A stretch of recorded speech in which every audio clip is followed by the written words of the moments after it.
Methane is a powerful greenhouse gas that contributes to climate change and harms public health. The oil and gas industry is one of the largest sources of methane emissions in the world, and reducing these emissions is a critical step to address the climate crisis and protect people's health. In this section, we will explore some of the best practices and technologies that oil and gas companies can adopt to measure, monitor and mitigate their methane emissions, such as leak detection and repair, vapor recovery units, or double mechanical seals. One of the general design principles to reduce methane emissions from oil and gas operations is to use electric, mechanical and compressed air equipment where possible, instead of pneumatic devices that use natural gas as a power source.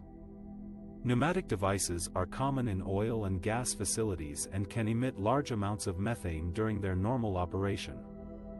By replacing them with electric, mechanical or compressed air alternatives, oil and gas companies can eliminate these emissions and save natural gas for beneficial use. Another design principle is to centralize facilities and use pipelines to transport oil and natural gas from production sites to processing plants or markets. Centralizing facilities can reduce the number of equipment and devices that can leak or vent methane, as well as the distance and frequency of trucking or flaring operations that can also emit methane.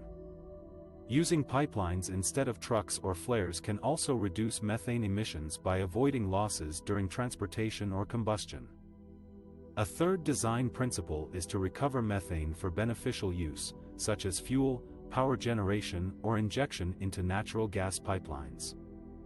Methane recovery can be achieved by installing emissions control devices, such as vapor recovery units, VRUs, that capture methane from storage tanks, separators or other sources that would otherwise vent or flare it.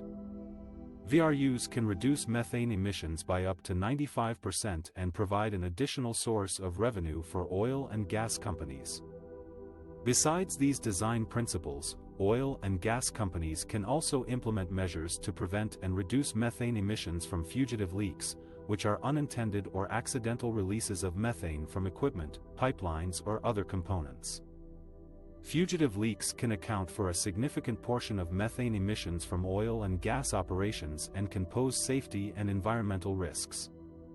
To prevent and reduce fugitive leaks, oil and gas companies can adopt a leak detection and repair (LDR) program, which involves conducting periodic inspections using various methods, such as optical gas imaging cameras, acoustic sensors or portable analyzers, to identify and quantify leaks, and repairing them as soon as possible using appropriate techniques, such as tightening, replacing or sealing components.